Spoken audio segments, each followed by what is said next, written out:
अस्सलाम वालेकुम नाज़रीन, आज हम आपके लिए लाए हैं बहुत बड़ी खुशखबरी। प्राइड इंडिया बिल्डर्स जो कि हमारे नाज़रीन के लिए लेकर आया है और एक खुशखबरी। ऑर्चिड रेसिडेंसी स्पॉट रजिस्ट्रेशन मौजूद है। ऑर्चिड रेसिडेंसी जो कि बालापुर पे मौजूद है। अस्सलाम वालेकुम नाज़रीन, मैं आपका मेजबान मोहम्मद शरफुद्दीन। आइए नाज़रीन, नजर डालते हैं आज के अहम खबरों पर। सबसे पहली अहम खबर हम हमारे नाज़रीन के लिए लाए हैं जो कि ईरान और इसराइल के वार को लेकर है। आज 5वां दिन है इस जंग का।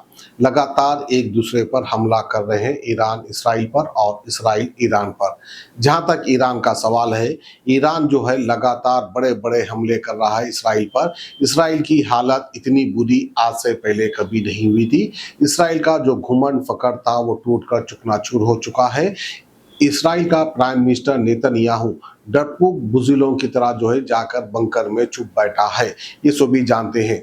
और इसके अलावा हम आपको बता दें कि इसराइल ने कभी तस्वुर भी नहीं किया था होगा कि ईरान इतने बड़े बड़े मिसाइल हम पे दागेगा और इसराइल के मुल्क को इतना बड़ा नुकसान होगा।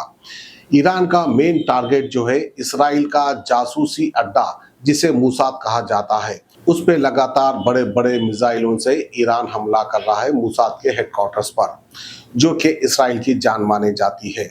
और इसके अलावा इसराइल के तेल अवीव पर जो मिलिट्री का इंटेलिजेंस हेडक्वार्टर्स है जिसका नाम अमन बिल्डिंग है, उस बिल्डिंग पर भी जो है ईरान ने मिसाइल दागे हैं, वहां पर भी मिसाइल गिराए हैं, वो भी तबाह हो चुका है। ऐसी खबरें उठकर बाहर नहीं आ रही है क्योंकि इसराइल जो है थोड़ा थोड़ा हमारे मुल्क जैसा है, क्योंकि जैसा कि हमारा इंडिया और पाकिस्तान का वार हुआ था, यानी थोड़ी बहुत जंग हुई थी जिसमें राफेल फाइटर जेट को मार गिराया था पाकिस्तान ने, लेकिन वो खबर छुपाई गई थी, वो खबर को डिक्लेयर नहीं किया था। बिल्कुल इससे 100 गुना ज्यादा इसराइल है। इसराइल कभी ये नहीं मानेगा कि उसके मुल्क में कितना बड़ा नुकसान हुआ है, कहां कहां पर मिसाइलें गिरी है और कितने इसके इंटेलिजेंस के ऑफिसर्स मारे जा चुके हैं और कितना नुकसान इसराइल को हुआ है।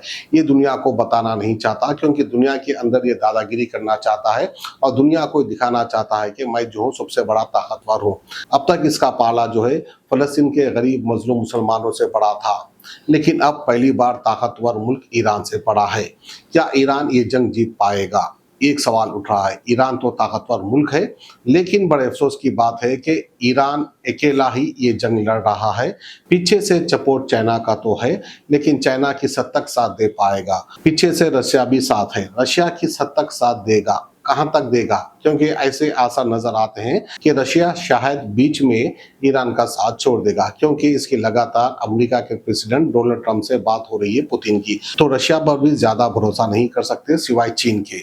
चीन तो साथ दे रहा है। अब बात कर लेते हैं क्यों अरब ममालिक, क्यों मिडिल ईस्ट में सऊदी अरब, कतर, ओमान और इसके अलावा तुर्की, ये लोग ईरान का साथ क्यों नहीं दे रहे हैं? शुरू में तो पाकिस्तान एक मुस्लिम कंट्री है, उसने ईरान का साथ दिया था, लेकिन क्या हमेशा ईरान का साथ दे पाएगा पाकिस्तान? तो आपकी गलतफहमी दूर कर दूं, हमेशा के लिए पाकिस्तान साथ नहीं दे पाएगा ईरान का, क्योंकि पाकिस्तान के ऊपर भी जो है अमेरिका का दबाव आ जाएगा। अब यूं ही जो है पाकिस्तान को IMF के जरिए लोन दिया गया, वर्ल्ड बैंक के जरिए लोन दिया गया और एशियन डेवलपमेंट बैंक के जरिए जो है पाकिस्तान को लोन दिया गया। किसके कहने पर दिया गया? सिर्फ अमेरिका के कहने पर। अब इतना कर्जा लेने वाला, इतने अमेरिका से फायदे उठाने वाला, क्या अमेरिका की नहीं सुनेगा? अगर अमेरिका कहेगा कि पाकिस्तान तुम सरेंडर हो जाओ, तुम चुपचाप बैठ जाओ, तो जाहिर सी बात है पाकिस्तान भी चुपचाप बैठ जाएगा। पाकिस्तान भी ज्यादा साथ नहीं दे पाएगा ईरान को। और वैसे ईरान जो है पाकिस्तान पे डिपेंड भी नहीं है, ईरान की अपनी खुद की ताकत है, जितनी उसकी ताकत है उससे वो लड़ रहा है। अब ये मिडिल ईस्ट के मुल्क, मिडिल ईस्ट के खासकर सऊदी अरब, ओमान, कतर, बहरीन, ऐसे कई मुल्क हैं, ये साथ क्यों नहीं दे रहे हैं ईरान का? क्योंकि इन लोगों में भी आपस में नाइत्तेफाकी है, क्योंकि ईरान एक शिया मुल्क है जहां पर शियाओं की हुकूमत है और दूसरे मुल्क अरब ममालिक वो सुन्नी मुस्लिम हैं। वो नहीं चाहते कि ईरान न्यूक्लियर बम बनाए और वो ताकतवर बन जाए, क्योंकि उससे फिर जो है गल्फ यानी मिडिल ईस्ट को भी खतरा हो सकता है, सऊदी अरब को खतरा हो सकता है, अपने बहरीन को, कतर को, ओमान को, इसके अलावा तुर्की को भी, क्योंकि तुर्की तो जो है दोनों को भी पसंद नहीं करता। खुली सी सीधी सीधी साफ साफ बात यह है, क्योंकि तुर्की भी जो है एक सुन्नी मुस्लिम देश है, वो नहीं चाहता कि ईरान ताकतवर मुल्क बनकर उभरे। और तुर्की ये भी नहीं चाहता कि इसराइल जो है इस तरह मुस्लिम कंट्रीज पर वार करता जाए। ना ही इसराइल को पसंद करता तुर्की, ना ही ईरान को। कहने को तो कह रहे हैं कि हम ईरान के साथ हैं, लेकिन आप यकीन जानिए कोई दूसरा मुस्लिम मुल्क ईरान का साथ देने वाला नहीं है। ये बात तो पक्की है, डैम श्योर है। ये बात को आप यकीन मान लीजिए, ये बात को आप ज़हन में बिठा लीजिए। अब जो कुछ करना है ईरान को खुद को करना है, और पीछे से चाइना सपोर्ट करता जाएगा, क्योंकि चाइना की भलाई इसी में है। क्योंकि आगे चलकर जो है बहुत सारा फायदा होने वाला है चाइना को ईरान से और ईरान को चाइना से। अब जबकि ईरान लगातार इसराइल के ऊपर भारी पड़ रहा है, इतने खतरनाक बैलिस्टिक मिसाइल मार रहा है इसराइल पर, इसराइल की आवाम डरी हुई है, सहमी भी है, बंकरों में छुपी हुई है। अब इसराइल जो है इसका मुंह तोड़ जवाब नहीं दे पा रहा है। जवाबी कार्रवाई तो कर रहा है, लेकिन मुंह तोड़ जवाब नहीं दे पा रहा है। अब होगा क्या? क्या ईरान ये जंग जीतेगा या इसराइल ये जंग जीतेगा, या नहीं तो फिर दोनों के बीच में सुलह हो जाएगा। वहीं पर हमारे नाज़रीन को हम ये भी बता दें कि जैसा कि कनाडा में G7 की एक मीटिंग हो रही थी, वो मीटिंग में हमारे देश के प्राइम मिनिस्टर नरेंद्र मोदी जी भी गए। वहीं पर डोनाल्ड ट्रंप भी आए और फ्रांस के जो है प्राइम मिनिस्टर भी आए, बहरहाल सब लोग आए हैं। लेकिन वैसी बड़ी मीटिंग को छोड़कर अमेरिका के प्रेसिडेंट डोनाल्ड ट्रंप अमेरिका फरार हो गए, यानी अमेरिका भाग गए, क्योंकि उनको इमरजेंसी कॉल आया था। अब सुनने में आ रहा है कि अमेरिका जो है इस जंग में कूदेगा। अगर अमेरिका ये जंग में कूदेगा तो क्या ईरान की हार होगी, या नहीं तो फिर ईरान भारी पड़ेगा अमेरिका पर। क्योंकि लगातार इसराइल का ये कहना है कि ईरान के अंदर जो न्यूक्लियर फैसिलिटीज, जो न्यूक्लियर वेपन्स बनकर रखे हैं, उसको डिस्ट्रॉय करना इसराइल के बस की बात नहीं है। इस किस्म के मिसाइल किसी के पास है, इस किस्म के बम किसी के पास है, तो वो सिर्फ अमेरिका के पास है, जिसकी वजह से अमेरिका को जंग में कूदना पड़ेगा और ईरान में मौजूदा न्यूक्लियर वेपन्स को डिस्ट्रॉय करना होगा। लगातार जो है इस किस्म की बात कहकर डोनाल्ड ट्रंप को उचका रहा है इसराइल। ईरान के अंदर जो न्यूक्लियर साइट बनी है, वो फैडो न्यूक्लियर साइट एक अंडरग्राउंड में बनी है। उसकी डेप्थ लगभग 80 से 90 मीटर डेप्थ बताई गई है, यानी उतनी गहरी सुरंग में ये न्यूक्लियर वेपन रखा है ईरान ने। ये कह रहा है इसराइल अमेरिका को आना पड़ेगा और वैसी बमबारी करना पड़ेगा, तब जाकर जो है ईरान का न्यूक्लियर वेपन तबाह होगा। इस तरह से कहकर जो है अमेरिका को जंग में कूदा रहा है इसराइल। और वहीं पर कहीं न्यूज एजेंसी में ये भी खबर आ रही है कि ईरान के सुप्रीम लीडर आयतुल्लाह खमीनी को कत्ल किया जाए, और ये कत्ल तो बहुत पहले होने वाला था, लेकिन अमेरिका ने जो है रोक दिया। अमेरिका ने कहा कि सुप्रीम लीडर का कत्ल नहीं होना चाहिए। लेकिन अब अमेरिका के प्रेसिडेंट डोनाल्ड ट्रंप के ऊपर ये प्रेशर, ये दबाव आ रहा है कि आप इजाज़त दे दें, आप परमिशन दे दें कि ईरान के सुप्रीम लीडर आयतुल्लाह खमीनी का कत्ल करने की, हम उनका कत्ल कर देंगे।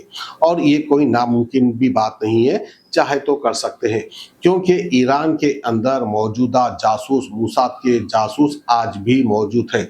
पता नहीं किस भेष में है, वो तो या मिलिट्री भेष में है, या तो फिर ईरान की सियासत में है, या तो फिर ईरान की आवाम के बीच में है।